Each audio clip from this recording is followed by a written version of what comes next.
We turn now to Heather McGhee, director of the Washington office of Demos, a nonpartisan public policy group. Heather, good to see you. Good to have you with us. Thanks for having me, Thomas. All right, so Democrats reportedly want to extend the middle class cuts permanently and the tax cuts for the rich temporarily. So at some point, Republicans will have to fight just for the rich. And it might be good politics, but what does it do to the deficit? What does it do to the economy for us?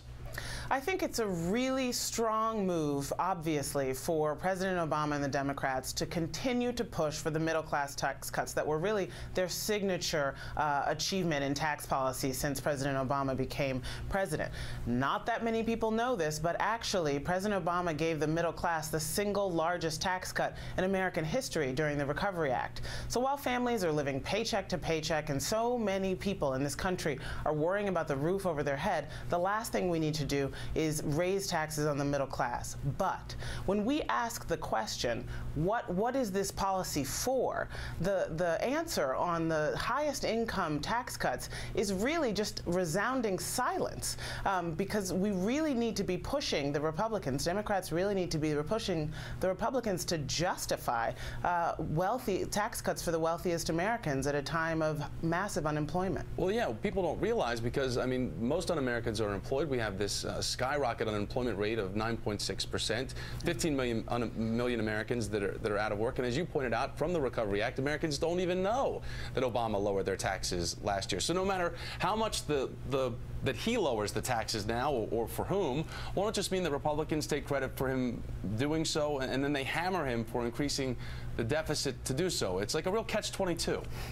Yeah, I think that the president has an opportunity right now to really shape the agenda. It seems that the Republicans, if you try to follow the Republicans' logic, it will get you exactly nowhere. So what the president needs to do here is say, listen, we have an enormous economic problem in this country, and explain to the American people that, in fact, the least powerful tool in the government's arsenal to stimulate the economy, put more Americans back to work, is the Republicans' #1 domestic priority, which is, other than making him a one-term president, tax cuts for millionaires and billionaires. It is simply the least powerful tool in the government's arsenal. Heather, let's go over some of this. So the Republicans have said that they are willing to borrow $700 billion to lower taxes above $250,000 because it will create jobs. But once you're willing to borrow $700 billion, aren't there more effective ways to use it to create jobs?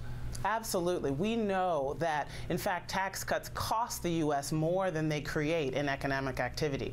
Demos is going to be issuing a report in a few weeks that talks about what it would cost to just directly put the American people who are out of a job through no fault of their own back to work. And what we're going to be able to show is that you can get 12 million people back to work in this country for the $700 billion a year that the Bush tax cuts for the wealthiest Americans would cost. I mean, if you frame it that way, I don't see how that's not a winning solution for the president and the Democrats. So Heather, is that what you think the president and congressional Democrats should do? That's the headline? Absolutely. I think it is a moral, a moral concern for the president, and I think it's a political concern for the president that he basically dare the opposition to say no to putting Americans back to work. Heather McGhee of Demos, many thanks to you, Heather. Good to have you with us tonight.